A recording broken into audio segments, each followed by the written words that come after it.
సినీ నటుడు ప్రకాష్ రాజ్ కు మరొక బిగ్ షాక్ తగిలింది. ప్రకాష్ రాజ్ కు బెంగళూరు కోర్టు ఇప్పుడు సమన్లు జారీ చేసింది. నాన్ బెయిలబుల్ వారెంట్ జారీ చేసినట్లుగా తెలుస్తోంది. ప్రకాష్ రాజ్ను ఏ క్షణమైనా అరెస్ట్ చేసే ఛాన్స్ కూడా ఉంది. అయితే దీనికి ప్రధాన కారణం 4 రాష్ట్రాల్లో ఓటర్ కార్డు ఉండడం అనే కేసు ఎప్పటి నుంచో నడుస్తుంది. తెలంగాణ, ఏపీ, కర్ణాటక, తమిళనాడులో ప్రకాష్ రాజ్కు ఓటర్ ఐడి ఉంది అని ఎప్పటి నుంచో కేసు నడుస్తుంది. ఈ వివాదంపై కోర్టుకు హాజరు కావాలంటూ గతంలోనే సమన్లు వచ్చాయి. అయితే ఈ సమన్లను ప్రకాష్ రాజ్ పట్టించుకోకపోవడంతో ఇప్పుడు కోర్టు సీరియస్ అయి నాన్ బెయిలబుల్ వారెంట్ జారీ చేసినట్లుగా తెలుస్తోంది. ఈ నేపథ్యంలో ప్రకాష్ రాజ్ దీనికి సంబంధించి ఇంకా రెస్పాండ్ అవ్వాల్సి ఉంది. ఈ కేసు ఇప్పటిది కాదు, 2019లో బెంగళూరుకు చెందినటువంటి ఒక న్యాయవాది దిలీప్ కుమార్ ఫిర్యాదు చేశారు. ఆయన ఆరోపణ ప్రకారం ప్రకాష్ రాజ్ పేరు మీద కర్ణాటక, తమిళనాడు, తెలంగాణ, ఆంధ్రప్రదేశ్ రాష్ట్రాల్లో ఓటర్ ఐడీలు ఉన్నాయంటూ ఆయన ఈ ఫిర్యాదులో పేర్కొన్నారు. అయితే దీనికి సంబంధించి తగిన చర్యలు తీసుకోవాలని ఆయన కోర్టును కోరారు. భారత ఎన్నికల నిబంధనల ప్రకారం ఒక వ్యక్తి ఒకే చోట మాత్రమే ఓటర్గా ఉండాలి. ఒకటి కంటే ఎక్కువ చోట్ల ఓటర్గా ఉండడం అనేది చట్టవిరుద్ధం, మనందరికీ తెలిసిందే. అయితే ఇప్పుడు బెంగళూరులోని 48వ అదనపు chief judicial magistrate court Prakash రాజ్కు నాన్ బెయిలబుల్ వారెంట్ జారీ చేసినట్లుగా వార్తలు వస్తున్నాయి. కోర్టు పంపినటువంటి సమన్లకు ఆయన 2 సార్లు హాజరు కాలేదు. గతంలో 2 సార్లు హాజరు అవ్వండి, మీ సమాధానం చెప్పండి అని కోర్టు అడిగింది, కానీ ఆయన ఆ టైంలో రెస్పాండ్ అవ్వలేదు. దీంతో కోర్టు ఇప్పుడు నాన్ బెయిలబుల్ వారెంట్ జారీ చేసినట్లుగా తెలుస్తుంది. దీనికి సంబంధించి ఇంకా ప్రకాష్ రాజ్ రెస్పాండ్ అవ్వాల్సి ఉంది.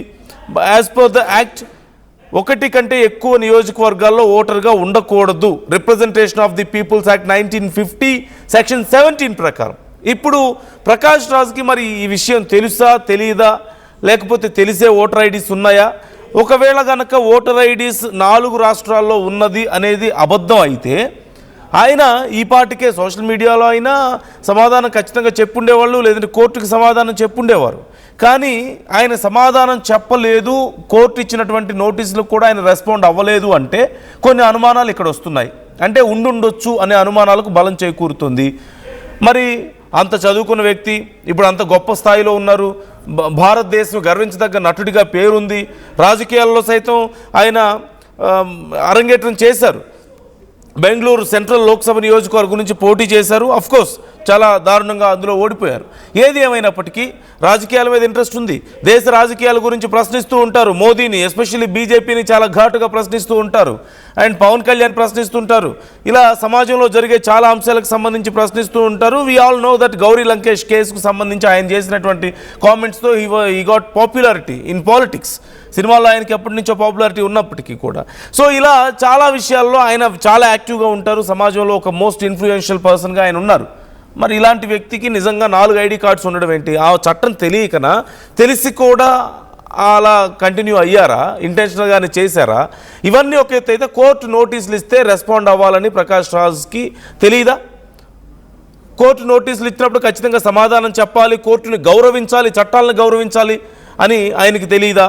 మరి ఎందుకు రెస్పాండ్ అవ్వలేదు? ఆయన 2 సార్లు నోటీసులు ఇచ్చినా రెస్పాండ్ అవ్వకపోవడం వల్లే ఇప్పుడు నాన్ బెయిలబుల్ వారెంట్ జారీ అయినట్లుగా సమాచారం అందుతోంది. So let's know more details. Madhu join అవుతున్నారు, మా ప్రతినిధి. మధుని అడిగి డీటెయిల్స్ తెలుసుకుందాం. Madhu, Prakash Raj very popular actor, పాలిటిక్స్లో యాక్టివ్గా ఉన్నారు. మరోవైపు దేశవ్యాప్తంగా అన్ని కీలక అంశాల గురించి ప్రశ్నిస్తూ ఉంటారు, చట్టాల గురించి చెప్తుంటారు, హక్కుల గురించి మాట్లాడుతుంటారు. మరి అలాంటి వ్యక్తికి ఇలాంటి పరిస్థితి ఏంటి? కోర్టు నాన్ బెయిలబుల్ వారెంట్ జారీ చేసింది అంటూ చెప్తున్నారు. ఇవన్నీ ఒక ఎత్తు అయితే మరోవైపు 4 రాష్ట్రాల్లో ఓటర్ ఐడీస్ ఉన్నాయనేది ఆయన మీద ఉన్న కంప్లైంట్. అట్లీస్ట్ ఆయన ఎందుకు రెస్పాండ్ అవడం లేదు ఈ విషయంలో? How can we understand this? ఎంత విలక్షణ నటుడు ప్రకాష్ రాజు, అంతే వివాదాస్పదంగా కూడా ఆయన పైన పేరుంది. కేవలం సెలెక్టివ్ అంశాల పైన మాత్రం ఆయన క్వశ్చన్ చేస్తారు. కేవలం ఒక వర్గాన్ని, అది బీజేపీకి అనుబంధంగా ఉన్నటువంటి వారనే టార్గెట్ చేస్తారు. అది కూడా కేవలం సనాతన ధర్మం, హిందూ ధర్మం పైన దాడి చేస్తారు అనేటువంటి విమర్శలు ఉన్నాయి సోషల్ మీడియాలో. మరొకసారి చర్చనీయాంశం అవుతా ఉంది. హైకోర్టు ఈసారి డైరెక్ట్ గా ప్రకాష్ రాజు పైన సీరియస్ అయినటువంటి విషయం. కోర్టే మేము ఇచ్చిన నోటీసులకు రెస్పాండ్ అవ్వట్లేదు అనేటువంటి నాన్ బెయిలబుల్ జారీ చేసినటువంటి పరిస్థితి, అంటే అరెస్ట్ తప్పనటువంటి పరిస్థితి. దీనిపైన ఇప్పటి వరకు ప్రకాష్ రాజ్ రియాక్ట్ కాలేదు. ఆయన తమిళనాడు, కర్ణాటక, ఆంధ్రప్రదేశ్, తెలంగాణలో ఈ 4 ప్రాంతాల్లో ఓటర్ ఐడి కార్డు కలిగి ఉన్నారనేటువంటిది. ఇది ఎన్నికల నిబంధనలకు విరుద్ధం. ఒక వ్యక్తి 4 చోట్ల ప్రాతినిధ్యంగా ఓటు హక్కు వినియోగించుకోవడం అనేటువంటిది తప్పు, అది చట్ట విరుద్ధం. సో దాంట్లో భాగంగా దిలీప్ కుమార్ అనేటువంటి వ్యక్తి 2019లో అప్రోచ్ అయ్యారు కోర్టుకి. అప్పుడు పోలీసులు, స్థానికంగా ఉన్నటువంటి ఎన్నికల కమిషన్ దీనిపైన పెద్దగా రియాక్ట్ కాలేదు. ఆ దిలీప్ అనే వ్యక్తి కంప్లైంట్ చేస్తే కానీ ఆయన సీరియస్ గా తీసుకున్నారు. కోర్టుకు వెళ్ళినటువంటి పరిస్థితి ఎటకెలకు సుదీర్ఘంగా 2019 అంటే ఇప్పటి వరకు దాదాపు 7 సంవత్సరాల నుంచి దీంట్లో ఫైల్ చేస్తా ఉన్నారు. అనేక సందర్భాల్లో కోర్టు రియాక్ట్ అయింది, ప్రకాష్ రాజ్కి నోటీసులు పంపించింది, దాని మీద రిప్లై ఇవ్వకపోగా సైలెంట్ గా ఉండిపోయారు. కోర్టు నిర్ణయాలను నిర్లక్ష్యం చేశారు అనేటువంటి దాంట్లో భాగంగా ఆయన ప్రస్తుతం కోర్టు నాన్ అవైలబుల్ వారెంట్ జారీ చేసినటువంటి పరిస్థితి. ఇక్కడితో ఆగేలా లేదు సిచ్యువేషన్. ప్రకాష్ రాజ్ అరెస్ట్ అయ్యే అవకాశం ఉంది. అంటే కాస్త ఇందాక స్టార్టింగ్ లో చెప్పుకున్నట్టు ఎంతో విలక్షణ నటుడిగా పేరుందో ప్రకాష్ రాజ్కి, అంతే వివాదాల్లో కూడా తలదూరుస్తారు, అన్నిట్లలో వేలు పెడతారు అనేటువంటి చర్చ ఉంది. కాబట్టి ఆయన అరెస్ట్ కావాలనే కోరుకుంటున్నారు. ఈ అంశంలో మరొకసారి దేశవ్యాప్తంగా చర్చ జరిగేలాగా ఆయన వైపు మొత్తం ఒక సెంటర్ ఆఫ్ అట్రాక్షన్ క్రియేట్ అయ్యేలాగా ప్రకాష్ రాజ్ అందుకే రియాక్ట్ అవ్వట్లేదు అనేటువంటిది కూడా ఒక చర్చ ఉంది. దాంతో పాటు ఆయన నిజంగా ఆయనే అప్లై చేసుకున్నారా ఈ 4 రాష్ట్రాల్లో ఓటు హక్కు అనేటువంటిది, లేకుంటే ఇంకోరైనా అప్లై చేస్తారా? దాంట్లో 4 కూడా ఒకే అడ్రస్ ఉండడము, వెర్సిటైల్ యాక్టర్ అనేటువంటి దాంట్లో మెన్షన్ చేసి ఉండడము. కాబట్టి ప్రకాష్ రాజే అప్లై చేసుకొని ఉన్నారా, ఆయన గతంలో తీసుకొని ఉన్నారా ఏదో ఒక సందర్భంలో? ఎందుకంటే దేశవ్యాప్తంగా ఆయన అన్ని సినిమాల్లో నటిస్తా ఉన్నారు, అన్ని భాషల్లో నటిస్తారు కాబట్టి అందులో భాగంగా తీసుకున్నారా, అందుకే రియాక్ట్ అవ్వట్లేదు అనేటువంటిది క్వశ్చన్ రైజ్ అవుతా ఉంది. లేదు ప్రభుత్వం ఏదైనా కోర్టు ప్రకారం చర్యలు తీసుకుంటే పోలీసులు తీసుకెళ్లి అరెస్ట్ చేసి లోపల జైల్లో వేస్తే ప్రకాష్ రాజ్ని, దాన్ని సెంట్రిక్ గా ఆయన మళ్ళీ వివాదాస్పదంగా దేశవ్యాప్తంగా ఆయన గురించి చర్చ జరిగేలా ఉండాలి అనేటువంటి దాంట్లో భాగంగా ఆయన సైలెంట్ గా ఉన్నారనేటువంటి చర్చ కూడా ఒకవైపు సోషల్ మీడియా నడుస్తూ ఉంది. చూడాలి. ప్రకాష్ రాజ్ దీని ఇప్పటివరకు రియాక్ట్ కాలేదు. మరి ఆయన తరఫు న్యాయవాదులు ఎవరైనా దీనిపైన అప్పీల్ చేస్తారా కోర్టుకు కానీ? ఈ అంటే మధు ఇక్కడ చాలా ఇంపార్టెంట్ విషయం. సరే, ఇది నిజమా అబద్ధమా అనేది ఒక విషయం అయితే, ఆయనకి 4 రాష్ట్రాల్లో నిజంగా ఓటర్ ఐడీస్ ఉన్నాయా లేదా అనేది ఒక విషయం అయితే, 2019లో ఎప్పుడో దీనికి సంబంధించి కేసు నమోదైతే కోర్టు నోటీసులు జారీ చేస్తే కోర్టుకి ఆయన రెస్పాండ్ అవ్వలేదు. ఇప్పుడు అందుకే నాన్ బెయిలబుల్ వారెంట్ జారీ అయింది ఆయన మీద అని చెప్తున్నారు. సో ఆయన జనరల్గా హ్యూమన్ రైట్స్ గురించి, లేదంటే రాజ్యాంగం గురించి, హక్కుల గురించి చాలా గొప్పగా మాట్లాడుతూ ఉంటారు. మరి అలాంటి వ్యక్తి కోర్టు నోటీసులకి రెస్పాండ్ అవ్వకపోవడం ఏంటి? ఆయన మాట్లాడే హక్కులు లేదంటే బాధ్యతల్ని ఆయనే విస్మరించినట్లు అవుతుంది కదా. How can we understand this? నిజంగా నన్ను జనరల్ గా హై ప్రొఫైల్ లో ఉన్నటువంటి వ్యక్తులు, ప్రభావితం చేసేటువంటి వాళ్ళు ఒక ట్వీట్ చేసినా, ఒక ప్రకటన చేసినా, ఒక మీడియా ప్రకటన చేసినా, ఎలాంటి చిన్న వాళ్ళ నుంచి ఎలాంటి చిన్న మూవ్మెంట్ ఉన్నా జనాలు గమనిస్తారు. సాధారణంగా సెలబ్రిటీలో హోదాలో ఉన్నటువంటి వాళ్ళు. సో అందులో ప్రకాష్ రాజ్ విలక్షణ నటుడు, దేశవ్యాప్తంగా అన్ని సినిమాలు నడిచిన, అన్ని భాషలో దాదాపు నడిచినటువంటి పరిస్థితి. వీళ్ళంతా కూడా హై ప్రొఫైల్ లో ఉన్నటువంటి వాళ్ళంతా కూడా చట్టాన్ని గౌరవిస్తాం, దేశ సార్వభౌమత్వాన్ని గౌరవిస్తాం, చట్టం అంటే చాలా గౌరవం ఉంది, కోర్టులు అంటే చాలా గౌరవం ఉంది అనేటువంటిది బయట పైన మాట్లాడతారు. సో ఈ సందర్భం వచ్చినప్పుడు మరి ఇన్ని రోజుల నుంచి నోటీస్ వస్తే ప్రకాష్ రాజ్ ఎందుకు రియాక్ట్ అవ్వలేదు అనేటువంటి క్వశ్చన్ కొన్ని సొసైటీలో ఖచ్చితంగా క్వశ్చన్ రైజ్ అవుతుంది. మరి ప్రకాష్ రాజ్ ఎందుకు సైలెంట్ గా ఉంది 2 రోజులు? మరి లీగల్ టీం మిమ్మల్ని దాని మీద వర్కౌట్ చేస్తా ఉన్నారా? ఏమైనా రిప్లై ఇచ్చే అవకాశం ఉందా? లేదంటే ప్రకాష్ రాజ్ దీనిపైన అరెస్ట్ కావాలని స్వతహా ఆయన కోరుకుంటున్నారా, లేకపోతే ఆయన ప్రమేయం లేదా ఈ ఓటర్ ఐడి కార్డు విషయంలో? కొంత క్వశ్చన్ మార్క్ ఉంది. ఎందుకంటే ప్రకాష్ రాజ్ సైలెంట్ గా ఉండడమే దీనికి మెయిన్ రీజన్. ఆయన అన్ని విషయాల్లో రియాక్ట్ అవుతారు. అది ఢిల్లీలో అయినా, ఆంధ్రప్రదేశ్ లో అయినా, తెలంగాణలో అయినా, రీసెంట్ గా పవన్ కళ్యాణ్ వచ్చిపోయిన అంశంలో కానీ ప్రతి అంశంలో దేశంలో ఎక్కడ ఏ అంశం జరిగినా దానిపైన రియాక్ట్ అవుతారు. కాకపోతే అది బీజేపీకి యాంటీగా ఉంటుంది, హిందుత్వానికి యాంటీగా ఉంటుంది. ఆ లైన్ లో ఆయన రియాక్ట్ అవుతుంటారు, ఆయన స్టైల్ అది. కానీ ఇక్కడ ఈ విషయంలో స్వయంగా ఆయనకే కోర్టు నోటీస్ ఇస్తే ఇంతవరకు ఎందుకు రియాక్ట్ కాలేదు? అది నిజమా అబద్ధమా?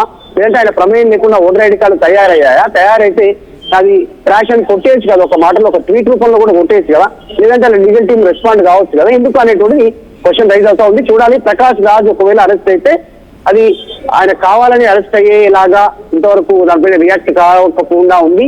మళ్ళీ తన సెంట్రిక్ గా చర్చ జరగాలని చేసుకుంటున్నటువంటి చర్చ సోషల్ మీడియాలో స్టార్ట్ అయింది ఆల్రెడీ. లేదు లీగల్ టీం ఆల్రెడీ సైలెంట్ గా అప్రోచ్ అయిందా అనేటువంటి తెలియదు. అఫీషియల్ గా డీటెయిల్స్ వచ్చేంత వరకు దీనిపైన చర్చ జరిగేటువంటి అవకాశం కనిపిస్తా ఉంది.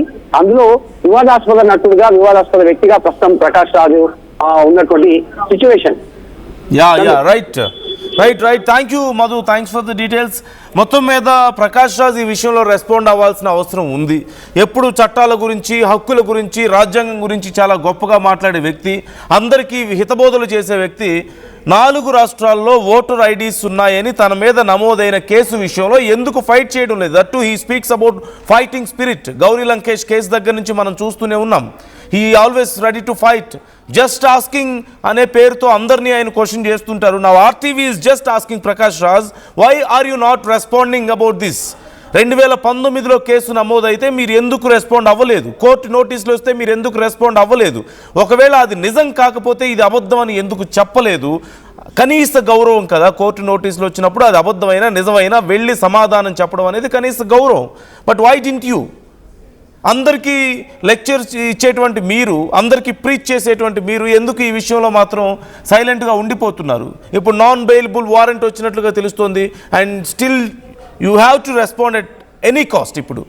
ఇప్పుడు ఏం సమాధానం చెప్పబోతున్నారు? బట్ ఇన్ని రోజులుగా ఎందుకు రెస్పాండ్ అవ్వడం లేదు? If it is true that you are having 4 different voter identity cards, it is illegal. అది తెలీదా? ఒకవేళ అది కాదు, అది అబద్ధం అని కనుక అనుకుంటే మరి దానికి సంబంధించి it's your responsibility to answer the people, especially to the courts. But why are you not responding? You're just asking. So try to comment your opinions. ఈ వార్తకు సంబంధించి మీ అభిప్రాయాలు ఎలా ఉన్నాయి? మీ అభిప్రాయాలను కూడా మాతో షేర్ చేసుకోండి.